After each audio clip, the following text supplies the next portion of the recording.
ओम शांति। आज 5 जुलाई 2021। आज मीठे प्यारे बाप दादा के महावाक्य हैं। मीठे बच्चे, तुम्हें बाप समान सच्चा सच्चा पैगंबर व मैसेंजर बनना है। सबको घर चलने का मैसेज देना है। प्रश्न: आजकल मनुष्यों की बुद्धि सारा दिन किस तरफ भटकती है? बाबा पूछ रहे हैं, आजकल मनुष्यों की बुद्धि सारा दिन किस तरफ भटकती है? उत्तर है, फैशन की तरफ। मनुष्यों को कशिश करने के लिए अनेक प्रकार के फैशन करते हैं। ये फैशन चित्रों से ही सीखे हैं। समझते हैं कि पार्वती भी ऐसे फैशन करती थी, बाल आदि बनाती थी। बाबा कहते, तुम बच्चों को इस पतित दुनिया में फैशन नहीं करना है।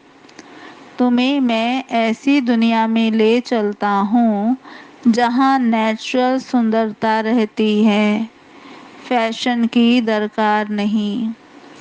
आज का गीत है, तुम ही हो माता पिता, तुम ही हो बंधु सखा, तुम ही हो। ओम शांति। बाबा ने कहा, बच्चों ने गीत सुना। जब महिमा सुनते हैं तो बुद्धि ऊपर की तरफ जाती है। आत्मा ही तो बाप को कहती है कि वही खिवैया है, पतित पावन है, सच्चा सच्चा मैसेंजर है। इस समय शिव बाबा आकर हम आत्माओं को मैसेज देते हैं और जिसको मैसेंजर व पैगंबर कहते हैं, माना जो साधु संत आदि आदि हैं, बाबा ने कहा जिसको मैसेंजर या पैगंबर कहते हैं, कोई छोटे हैं कोई बड़े होते हैं, वास्तव में वह वापस घर जाने का मैसेज व पैगाम देते नहीं हैं। हाँ, वो मैसेज ये नहीं देते कि अब नई दुनिया आनी है, स्वर्ग है, या फिर तुम आत्मा हो, सृष्टि चक्र का मैसेज वो देते नहीं हैं। तो इसलिए बाबा ने कहा ये तो झूठी महिमा कर दी है। बच्चे समझते हैं, सिवाय एक के इस मनुष्य सृष्टि पर और किसकी महिमा नहीं है। सबसे जास्ती महिमा इन लक्ष्मी नारायण की है, क्योंकि ये है नई दुनिया के मालिक। बाबा कहते, सो भी भारतवासी जानते हैं। दुनिया वाले सिर्फ इतना जानते हैं कि भारत प्राचीन देश था। भारत में ही गॉड गॉडेस का राज्य था। कृष्ण को भी गॉड कह देते हैं। भारतवासी इन्हों को भगवान भगवती कहते हैं, परंतु ये किसको पता नहीं है कि ये भगवान भगवती श्री लक्ष्मी श्री नारायण सतयुग में राज्य करते हैं। भगवान ने ही गॉड गॉडेस का राज्य स्थापन किया। बुद्धि भी कहती है हम भगवान के बच्चे हैं, तो हम भी भगवान भगवती होने चाहिए। सब एक के बच्चे हैं ना, परंतु सब अपने को भगवान भगवती कह नहीं सकते। तो बाबा ने कहा जो सतयुग में हैं उन्हों को कहते हैं देवी देवताएं। ये सब बातें बाप बैठ समझाते हैं। भारतवासी कहेंगे कि हम भारतवासी पहले नई दुनिया में थे। नई दुनिया को तो सब चाहते हैं। बापू जी भी नई दुनिया नया राम राज्य चाहते थे, परंतु राम राज्य का अर्थ बिल्कुल ही नहीं समझते। आजकल मनुष्यों को अपना अहंकार कितना है। कलयुग में है पत्थर बुद्धि और सतयुग में है पारस बुद्धि, परंतु यह किसको समझ नहीं है। भारत ही सतयुग में पारस बुद्धि था, अब भारत कलयुग में पत्थर बुद्धि बन गया है ना। कहाँ ये भारत सतयुग में पारस बुद्धि और आज कलयुग में पत्थर बुद्धि बन गया है। मनुष्य तो आज इसी भारत को ही स्वर्ग समझते हैं। कहेंगे स्वर्ग में विमान थे, बड़े बड़े महल थे, वो तो अभी भी हैं, है ना। तो इसलिए बाबा ने कहा देखो साइंस कितनी वृद्धि को पाई हुई है, अभी भी सोचते हैं कितना सुख है, कितना फैशन आदि करते हैं। बुद्धि तो सारा दिन आज मनुष्यों की फैशन की तरफ ही दौड़ती रहती है। आर्टिफिशियल सुंदर बनने के लिए बाल आदि भी कैसे कैसे बनाते हैं। पहले तो हम देखते थे बहनें बाल आदि बनाते हैं, लेकिन आज भी भाई भी वैरायटी हेयर स्टाइल बनाते हैं, उनके भी वैरायटी होते हैं, देख देख कर भी वंडर लगता है। तो बाबा कहते कितना खर्चा करते हैं, लेकिन ये सब फैशन निकला है चित्रों से। समझते हैं पार्वती मिसल हम भी बाल आदि बनाए, ये सब कशिश करने के लिए ही बनाते हैं। आगे पारसी लोगों की जो स्त्रियां होती थी ना, पारसी लोग होते हैं ना, उनके मुंह पर काली जाली वाला पूरा लंबा चोला पहनती थी, मुंह पर भी काली जाली रहती थी, उसमें से झांकती थी और पूरा शरीर पैरों तक वो ढके रहते थे, जैसे मुसलमान बुर्का पहनते हैं ना ऐसे, ताकि कोई देखकर आशिक ना हो जाए। हाँ, तो इसको कहते हैं पतित दुनिया। गाते भी हैं तुम्ही हो माता पिता तुम्ही हो बंधु सखा तुम्ही हो, परंतु यह किसको कहना चाहिए। माता पिता कौन है ये भी नहीं जानते। माता पिता ने जरूर वर्षा दिया होगा, बाप ने तुम बच्चों को सुख का वर्षा दिया था। कहते भी हैं बाबा हम तो आप बिगड़ और किसी से नहीं सुनेंगे। अभी तुम जानते हो शिव बाबा की महिमा गाई जाती है। ब्रह्मा की आत्मा भी खुद कहती है हम सो पतित थे, है ना, और अब पावन बनते हैं।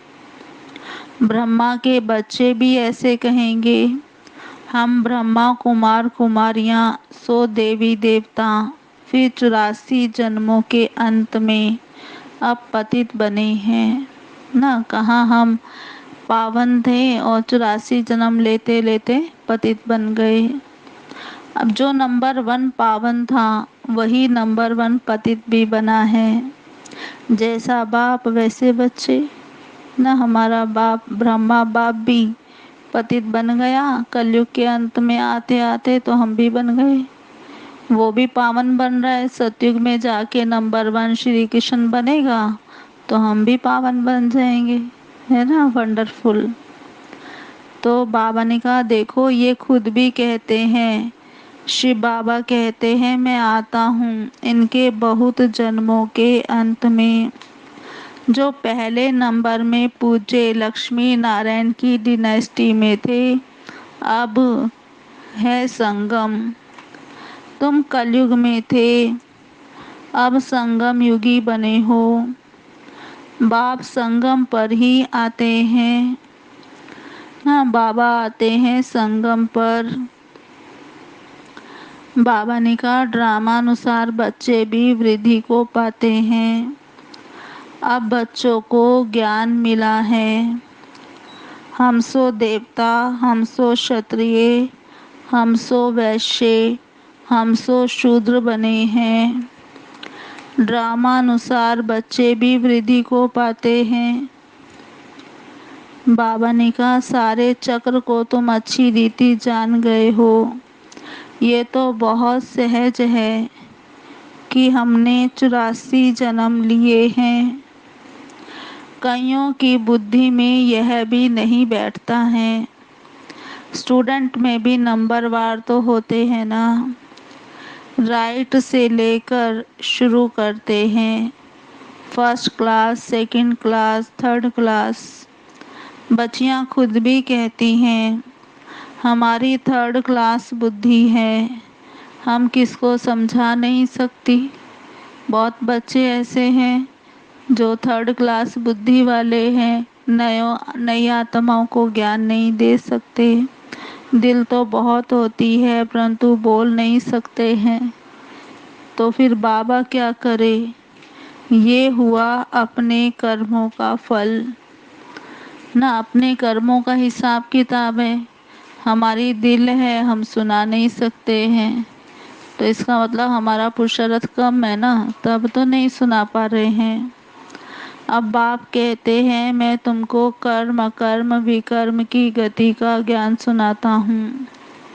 कर्म करना है ये तो तुम बच्चे जानते हो। थर्ड क्लास बुद्धि वाले इन बातों को समझ ना सके।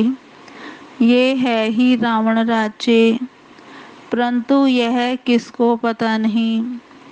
रावण राज्य में मनुष्य विकर्म तो करेंगे, अगर विकर्म करेंगे तो नीचे ही गिरेंगे।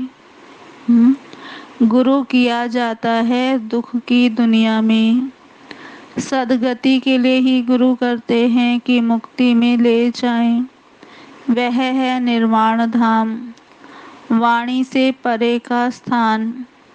मनुष्य अपने को वानप्रस्थी कहते हैं, वह तो कहने मात्र है। वानप्रस्थियों की भी सभा होती है, सब कुछ मिल्कियत आदि बच्चों को देकर गुरु के पास जाकर बैठते हैं। खान पान आदि तो जरूर बच्चे ही देंगे, परंतु वानप्रस्थ का अर्थ कोई भी नहीं समझते। किसी की बुद्धि में यह नहीं आता कि हमको निर्वाण धाम में जाना है, अपने घर में जाना है। वह कोई घर को समझते नहीं है ना, किसी को नहीं पता कि हम आत्मा को शरीर छोड़कर घर भी जाना है, और अपने घर को समझते ही नहीं। यही सोचते हैं कि यही हमारा घर है, ये दुनिया, यहाँ से जैसे कभी वापस जाना नहीं है। या फिर कोई समझते हैं जैसे साधु संत है, वो क्या सोचते हैं कि ज्योति ज्योत में समा जाएगी। उन्हें भी नहीं रहता कि घर जाना है ना, अपने निर्वाण धाम में जाना है। बाबा कहते निर्वाण धाम तो रहने का स्थान है। आगे 60 वर्ष के बाद वानप्रस्थ लेते थे, माना घर परिवार छोड़ के जंगलों में जाते थे तपस्या करने, उसको कहते हैं वानप्रस्थ। तो बाबा ने कहा यह जैसे कि कायदा था वानप्रस्थ लेने का, अभी भी बहुत लोग ऐसे करते हैं। लेकिन अब तुम समझा सकते हो कि वाणी से परे तो कोई जा नहीं सकता। इसके लिए तो बाप को ही बुलाते हैं कि हे पतित पावन बाबा आओ, हमको पावन बनाकर घर ले चलो। मुक्ति धाम में आत्माओं का घर है। तुम बच्चों को सत्युग के लिए भी समझाया है कि वहाँ कौन रहते हैं, कैसे वृद्धि होती है। आदमशुमारी का भी किसको पता नहीं है। राम राज्य में आदमशुमारी कितनी होगी, बच्चे आदि कैसे जन्म लेंगे, कुछ भी नहीं समझते हैं। कोई भी विद्वान आचार्य पंडित नहीं जो इस ड्रामा के चक्र को कोई समझा सके। 84 लाख का चक्र कैसे हो सकता है, कितनी रॉन्ग बातें हैं, बिल्कुल ही सूत मूझा हुआ है। बाप समझाते हैं अभी तुम जानते हो, बाप ने कर्म अकर्म विकर्म का सारा राज समझाया है। सतयुग में तुम्हारे कर्म अकर्म हो जाते हैं, वहाँ कोई बुरा कर्म होता ही नहीं, इसलिए कर्म अकर्म हो जाते हैं। यहाँ मनुष्य जो भी कर्म करते हैं वह विकर्म हो जाते हैं। बाबा कहते, अभी तुम बच्चे जानते हो, हम छोटे बड़े सब की सारी दुनिया की इस समय वानप्रस्थ अवस्था है, चाहे छोटे हों बड़े हों, सबकी वानप्रस्थ अवस्था है। क्यों? क्योंकि जन्म लेते लेते आत्मा की तो वानप्रस्थ अवस्था है ना। 84 जन्म लिया, शरीर से भले छोटे हैं, लेकिन सृष्टि की भी वानप्रस्थ अवस्था है। सृष्टि भी अपने अंतिम दौर से गुजर रही है, और आत्मा तो आज थोड़े ही जन्म लिया, जब से आई है इस धरती पर, तब से जन्म लेते लेते आत्माएं अनुभवी हैं। इसलिए आप देखते हो छोटे बच्चे कितने एक्टिव है, मोबाइल कंप्यूटर सब चला लेते हैं, बड़ी बड़ी बातें करते हैं, क्योंकि वो अनेक जन्म ले चुके हैं। इसलिए वो अनुभवी हैं, इसलिए वो अपने बड़ों को भी सिखाते हैं, है ना। तो इसलिए बाबा ने कहा, छोटे बड़े इस समय सबकी वानप्रस्थ अवस्था है। तो बाबा ने कहा, ये है नई दुनिया के लिए नई नॉलेज। तो बाबा कहते कि देखो, सब वाणी से परे जाने वाले हैं, कहते हैं, हे पतित पावन आओ, हमको आकर पतित से पावन बनाओ। परंतु जब तक पावन नई दुनिया नहीं है, यहाँ पतित दुनिया से पावन, इस पतित दुनिया में पावन तो कोई रह भी नहीं सकता है। तो बाबा ने कहा, ये जो भी पतित दुनिया है सब खत्म हो जानी है। तुम जानते हो हमको फिर नई दुनिया में जाना है। कैसे जाएंगे? ये भी सारी नॉलेज बाबा ने हमें दी है कि हम कैसे जाएंगे। ये है नई नॉलेज, नई दुनिया, अमर लोक व पावन दुनिया के लिए। तुम बच्चे अभी संगम युग पर बैठे हो, यह भी जानते हो दूसरे जो भी मनुष्य हैं वो ब्राह्मण नहीं है, वो कलयुगी हैं, है ना। कलयुग की बुद्धि चलती है। हम सब संगम युग पर हैं और हम जा रहे हैं सतयुग में। बरोबर ये संगम युग है और वह तो है ही स्वर्ग, उनको संगम नहीं कहा जाता। संगम है अभी। यह संगम युग सबसे छोटा है, इसको लीप युग कहा जाता है, जिसमें मनुष्य पाप आत्मा से धर्म आत्मा बनते हैं, इसलिए इसको धर्माओं युग कहा जाता है। कलयुग में सभी मनुष्य अधर्मी हैं, वहाँ तो सभी धर्मात्मा होते हैं। भक्ति मार्ग का कितना बड़ा प्रभाव है। ऐसी पत्थर की मूर्तियाँ बनाते हैं जो देखने से ही दिल खुश हो जाए, वह है पत्थर पूजा। शिव के मंदिर में कितना दूर दूर जाते हैं पूजा के लिए। शिव का चित्र तो घर में भी रख सकते हैं, फिर इतना दूर दूर क्यों भटकना चाहिए। यह ज्ञान अब बुद्धि में आया है।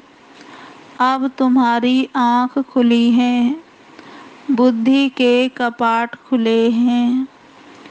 बाप ने नॉलेज दी है।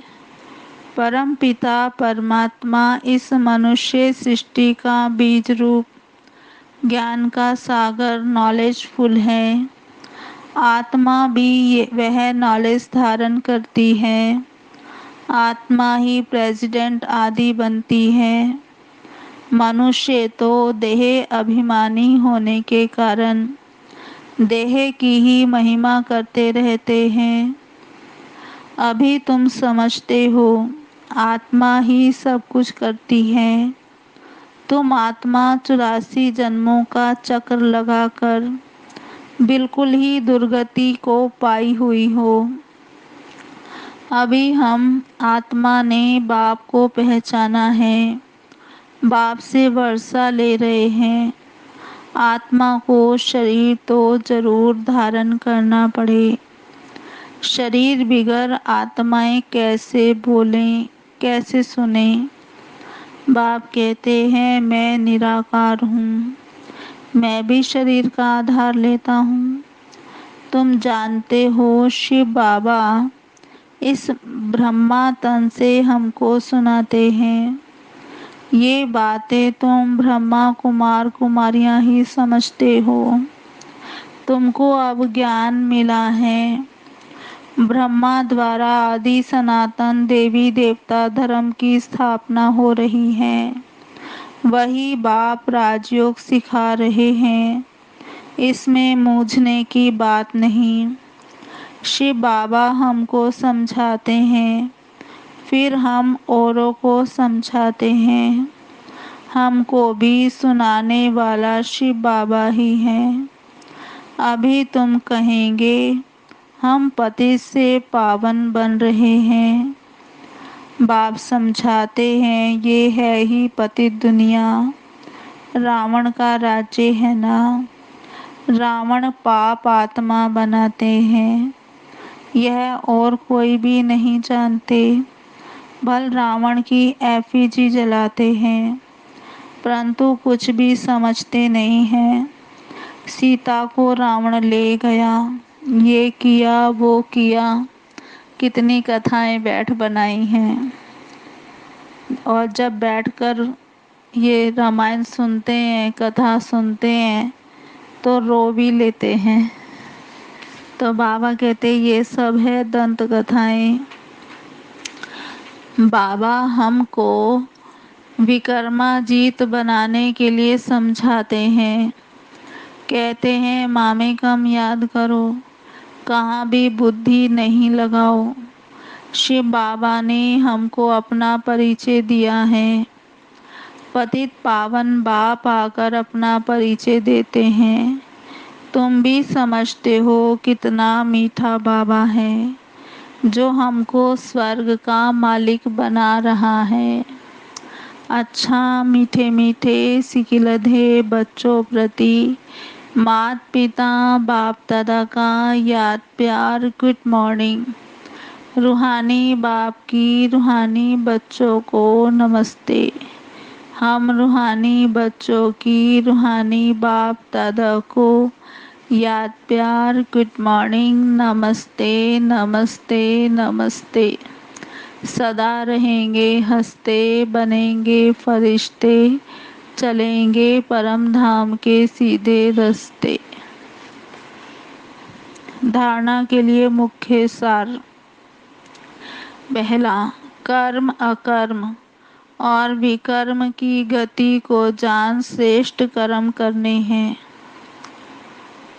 कर्म अकर्म और विकर्म की गति को जान श्रेष्ठ कर्म करने हैं। ज्ञान दान कर धर्मात्मा बनना है। दूसरा पॉइंट, यह वानप्रस्थ अवस्था है। इन अंतिम घड़ियों में पावन बनकर पावन दुनिया में जाना है। पावन बनने का मैसेज सबको देना है। और आज का वरदान है, घबराने की डांस छोड़ सदा खुशी की डांस करने वाले मास्टर नॉलेजफुल भव। घबराने की डांस छोड़ सदा खुशी की डांस करने वाले मास्टर नॉलेजफुल भव। विस्तार, जो बच्चे मास्टर नॉलेजफुल हैं वह कभी घबराने की डांस नहीं कर सकते। सेकंड में सीढ़ी नीचे, सेकंड में ऊपर। अब यह संस्कार चेंज करो तो बहुत फास्ट जाएंगे। सिर्फ मिली हुई अथॉरिटी को, नॉलेज को, परिवार के सहयोग को यूज़ करो। बाप के हाथ में हाथ देकर चलते रहो तो खुशी की डांस करते रहेंगे।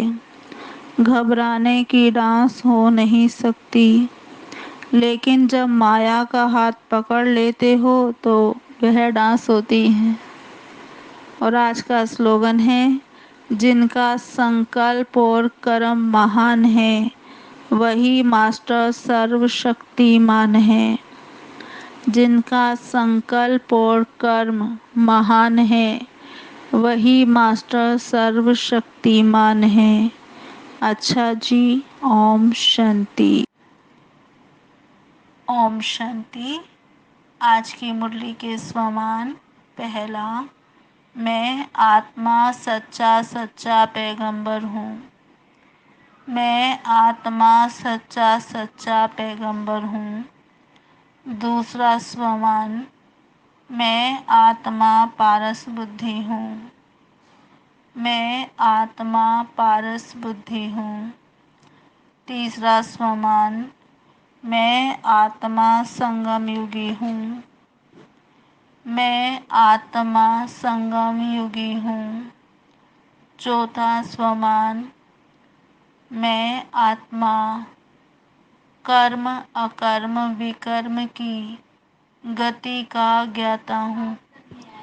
मैं आत्मा कर्म अकर्म विकर्म की गति का ज्ञाता हूँ। पांचवा स्वमान, मैं आत्मा वानप्रस्थी हूँ। मैं आत्मा वानप्रस्थी हूँ। छठा स्वमान, मैं आत्मा विकर्माजीत हूँ। मैं आत्मा विकर्माजीत हूँ। सातवां स्वमान, मैं आत्मा मास्टर नॉलेजफुल हूँ। मैं आत्मा मास्टर नॉलेजफुल हूँ। आठवां स्वमान, मैं आत्मा मास्टर सर्वशक्तिमान हूँ। मैं आत्मा मास्टर सर्वशक्तिमान हूँ। अच्छा, ओम शांति। अभी हम 10 मिनट बाबा को याद करेंगे। ओम शांति।